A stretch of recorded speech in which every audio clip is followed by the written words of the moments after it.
অভিসন্ধি বলে আমরা মনে করি। এটা যদি একটু ব্যাখ্যা করেন যে কেন আপনারা এরকমটি বলছেন। দেখুন, সেই উন্মাদনা, সেই উৎসাহ উদ্দীপনা যা তারা 2024 সালের 5 আগস্টে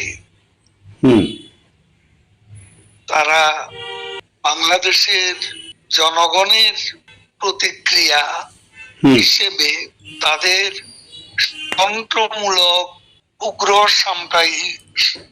সাম্প্রদায়িক উত্থানকে তারা ব্যবহার করেছিল। That euphoria is over.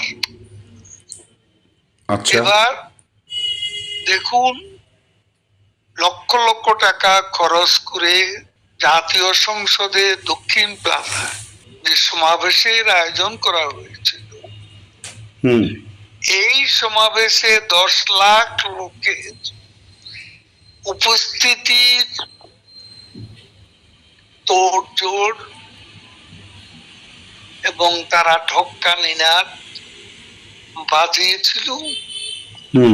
বাস্তবে 10,000 লোক সেখানে উপস্থিত হয়নি, বড় 3-4 হাজার লোক সেখানে এসেছিল। তাও সরকারি কোষাগারের অর্থ ব্যয় করে, ট্রেন ভাড়া করে, তারপর সরকারি কর্মচারীদের বাধ্যতামূলকভাবে উপস্থিত থাকা এবং জেলা পর্যায়ে উপজেলা পর্যায়ের অফিসারদেরকেও এই সভায় বাধ্যতামূলকভাবে উপস্থিত থাকার নির্দেশ প্রদান। এটাকে আপনারা রাজনৈতিকভাবে কিভাবে দেখছেন? মানে এটাকে রাজনৈতিকভাবে আপনারা এটাকে কিভাবে দেখছেন? মানে কি উদ্দেশ্যে বা এটা করা হলো এবং এদের কি হচ্ছে যে এই জুলাই অভ্যুত্থান তারা যাকে বলে, এই জুলাইয়ের সেই সো-কল্ড আন্দোলনের ব্যাপারে মানুষের এখন সামান্যতম কোনো উৎসাহ নেই এবং যাদেরকে সেখানে উপস্থিত করানো হয়েছিল তারা বাধ্যতামূলকভাবে এসেছে।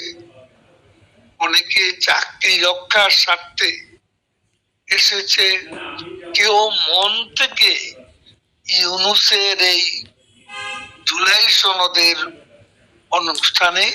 একটা জিনিস বলছি যে এটার মধ্যে মুক্তিযুদ্ধের সময়ে বলা হচ্ছে যে আওয়ামী লীগের সরকার, শেখ মুজিবের সরকার, মানে বলছে যে 72 থেকে 75 এই সময়টা, অর্থাৎ সংবিধান রচনা পর থেকে এই সময়টা অনেক রকম মানে অনাচার, একদলীয় শাসন ব্যবস্থা, এগুলির ওখানে তীব্র নিন্দা আছে। আবার শেখ হাসিনার সরকারটাকে একটি কালো অধ্যায় বলে সেখানে মূলত বর্ণনা করা হয়েছে। তো এইগুলোকে আপনারা কিভাবে জবাব দেবেন? মানে আপনাদের শাসন আমলটাকেই তো, মানে শুধু হাসিনা নন, তার পিতার শাসন আমলটাকেও তো এখানে প্রশ্নবিদ্ধ করা হয়েছে। দেখুন, বাংলাদেশের স্বাধীনতা পর্বতের মুশিক প্রসবের মতো কোনো ঘটনা নয়। কোনো এক ব্যক্তির বাঁশির ফুতে অথবা কোনো এক ব্যক্তি হ্যামিলনের বংশীবাদক হয়ে ডাক দিলে স্বাধীনতা আসে। এই ইতিহাসের চরমতম এটা একটা বিকৃতি। 72-এর সংবিধান, সেই সংবিধান সারা পৃথিবীতে প্রশংসিত হয়েছিল একটি আধুনিক গণতান্ত্রিক সংবিধান হিসেবে চমৎকার একটা সংবিধান, এর বর্ণনা আন্তর্জাতিকভাবে বিভিন্ন মিডিয়া, পলিটিক্যাল,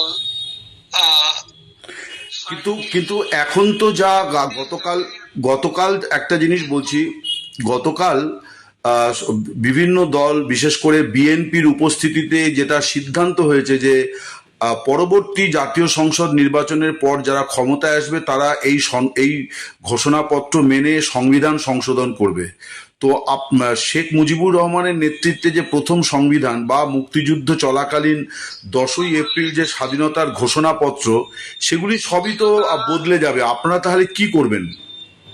স্বাধীনতার ঘোষণাপত্র যেটা সংবিধানে বর্ণিত আছে হুম। তাকে ভিন্নভাবে, বিকৃতভাবে, ইতিহাসকে বিকৃত করে উপস্থাপনা, 71-এর মুক্তিযুদ্ধের চিন্তা চেতনার একেবারেই পরিপন্থী। না, আমি বলছি যে তারা তো সংবিধান বদল করবে সিদ্ধান্ত নিয়েছে, আপনারা কি করবেন সেক্ষেত্রে?